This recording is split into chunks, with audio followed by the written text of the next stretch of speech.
Hello WGT players, Clint here again with another video. I always like, roaming YouTube and looking at other WGT videos to see, if I can catch any new ideas or, find people that really don't know what they're talking about. And, well, there's probably people out there that don't think I know what I'm talking about. But anyway, I ran across a video yesterday on this guy. He was trying to show how to play this hole, and he was really confused.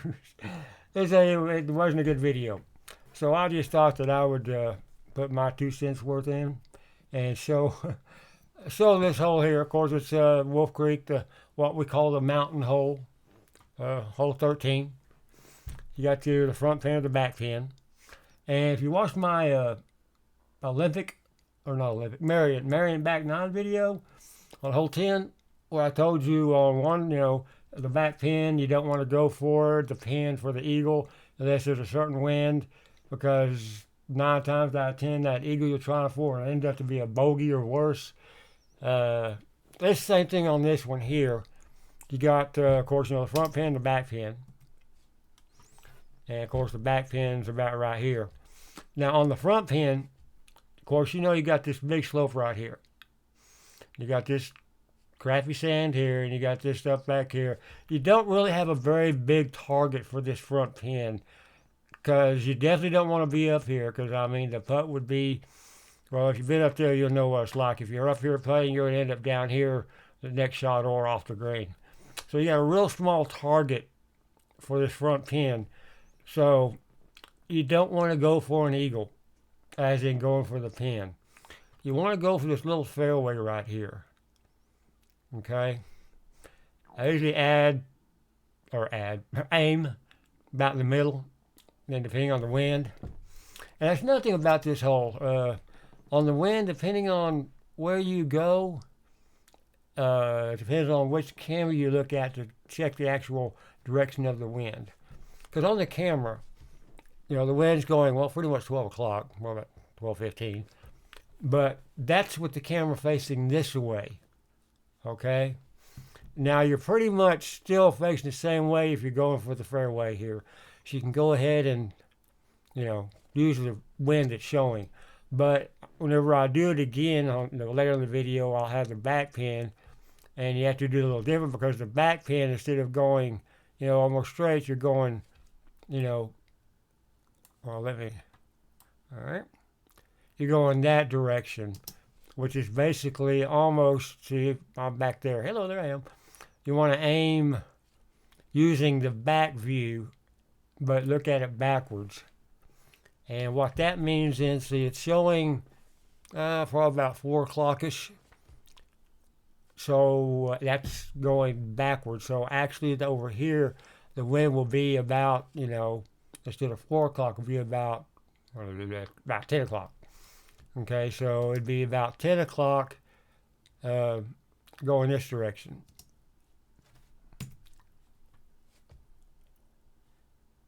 See, so you want to aim, it's a headwind or a tailwind, so you want to aim a little bit that direction, which would be this. But I'll get more of that when I have the back pin. It's hard to really see it when you don't have a pin back there. But any hoot, you want to aim for the middle of this fairway. And pretty much, since it's almost a straight wind, I might move it just which way? This way, okay. There we go. We'll move just a hair out far. If I want to live close, I might just leave right in the middle, because the closer here, the better the punch is. So, if aiming this direction, let's see here, let me figure this out here. 266, 14 mile an hour wind, about 95%, 20 down.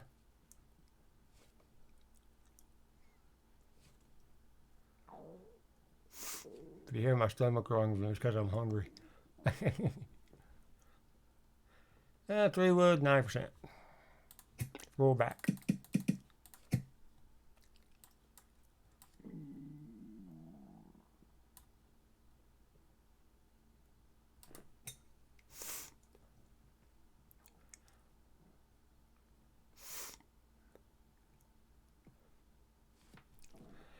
Okay, another thing about going for the green with the front pin, you see how it bounced, 3 yards from where it landed. Of course, it's got a little slope right there, but on the green it bounces a lot more. It's like you're on a trampoline. So that's another reason why you normally, go for the pin, but you might hit close, but it might bounce over there and that crap.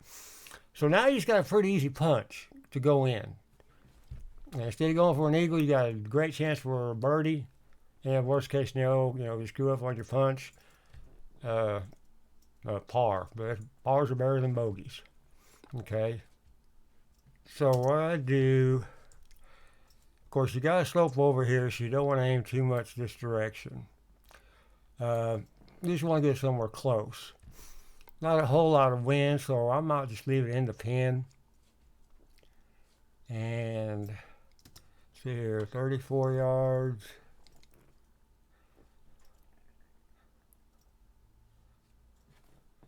Wind, 75 now. Okay. Oh, and on my, I don't know if I ever said this before, but on my 64 wedge, 60-yard club, if it's up elevation, I use half of the elevation. So instead of going 11 foot, I only do 5.5 foot. If it's down elevation, I go ahead and use the full elevation. And I guess the reason for that is because this club goes so high, you don't need to use the full elevation. So anytime I use a full shot or a punch for an elevation that's up, I only use half the elevation number. So instead of 11, it would be 5.5.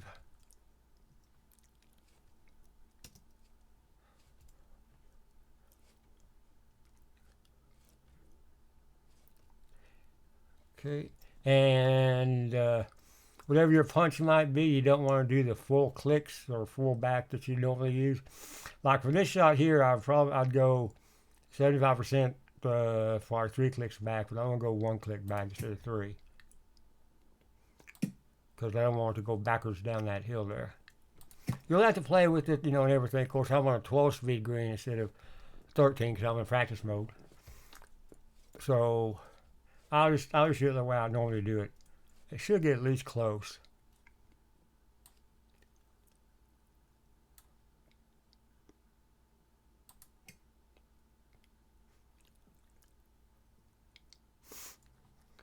There we go. So there's a perfect birdie right there.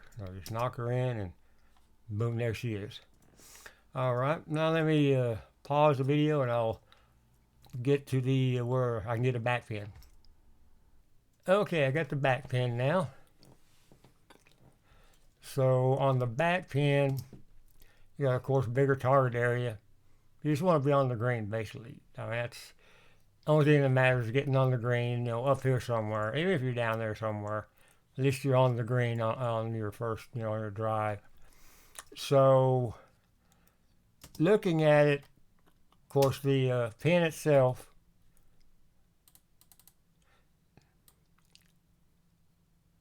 .301, 5 down. And for your power, you'll go ahead and use what wind shows here, which is tailwind, 75% of 15. So that's what you use for your power. Get that figured out real quick.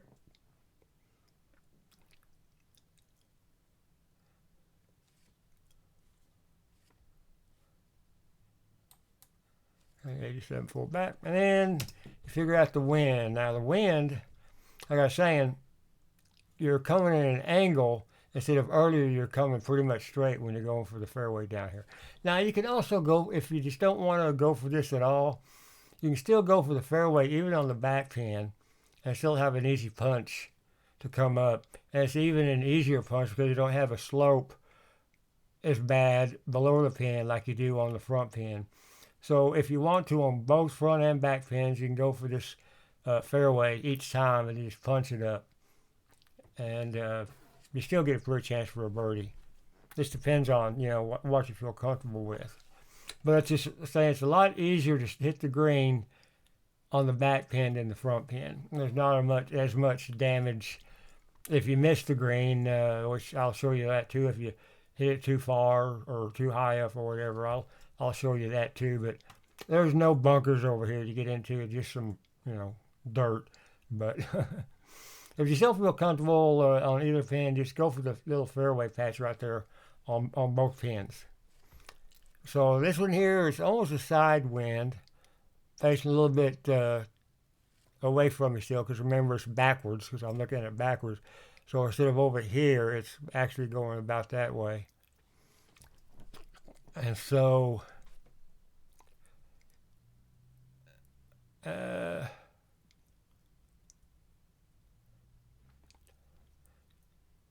about 6 squares up. So of course you can only go about 4. You can't go no further. So you got to really about where the dirt meets the grass. That's about 6 squares out, and that's about where I need to be.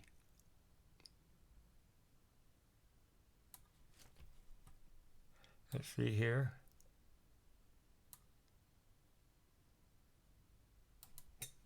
I had a little early.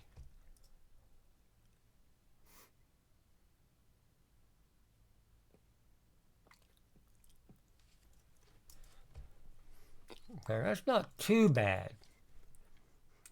Now let me show you, this is what I'm going to show you anyway, if I made the green the first time. I was going to put it over here, and I'll put it over here. Now if you happen to get a little off, if you're above the pin, of course you know you've got, it slopes down, so you want to take some off. And the best thing to do here is do a full back flop. If you're uncomfortable with flops, then do a pitch, but you have to figure out yourself. But for me, the best thing is the full back flop. Now I'm in 25-30, and 25-30 I take off 3 yards on my flop. 30-40 I'll take off 4 yards on my flop, and so it's a 9 yards. So of course I'll 25-30 I'll flop 6 yards. And if you watch my video about flops, you'll know that I use the ding line instead of the flop line for all my flops, and I just move it out 1 square per 5 yards. So that'd been 5 yards, that'd be 10 yards. I'm going 9 yards. Ain't got to be exact. And of course you notice that it's sloping down this way, and you're going to get some roll. So you want to add another, I would say, square to square and a half. I'll go in between. And for me, because I'm taking 3 yards off, so I'm a 25-30. I go only 6 yards. So for me, 6 yards is a 50% flop. I go full back.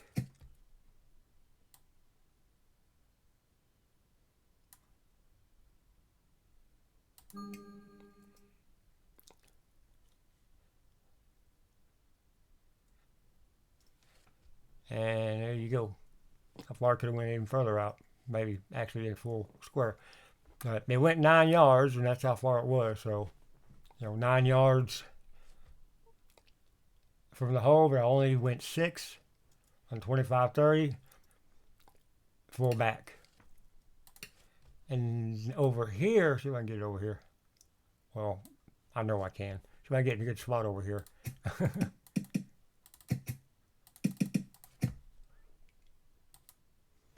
How far? I can't see. I want to get it. Oh, let's see what 100% does. That's probably way too much.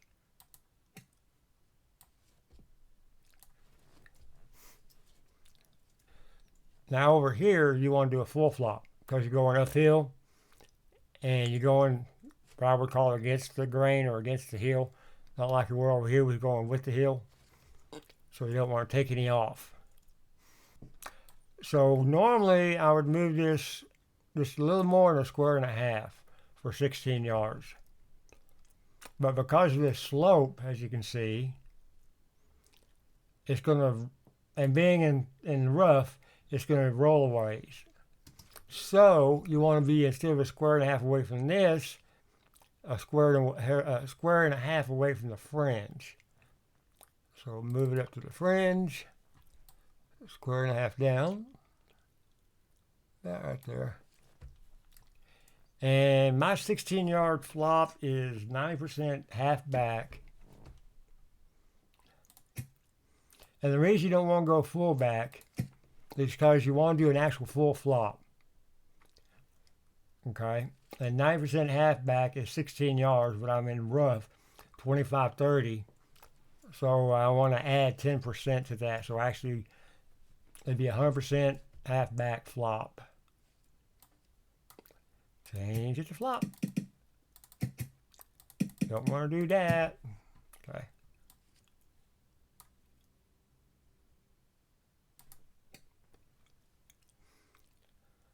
That sure gets you fairly close to a hole for a fairly decent birdie putt. Okay. And you got a little, and if you happen to miss it, you're still going to get a par. Now,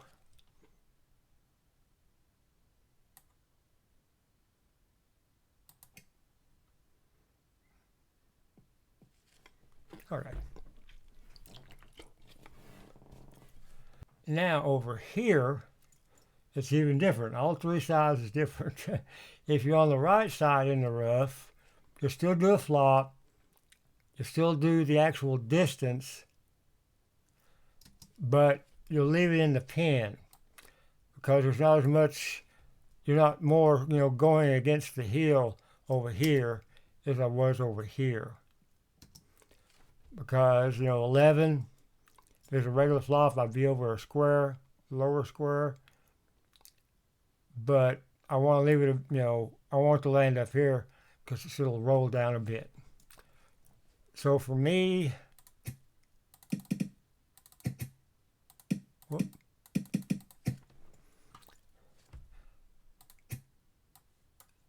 75 flop, or 75% flop, 25-30, pull back.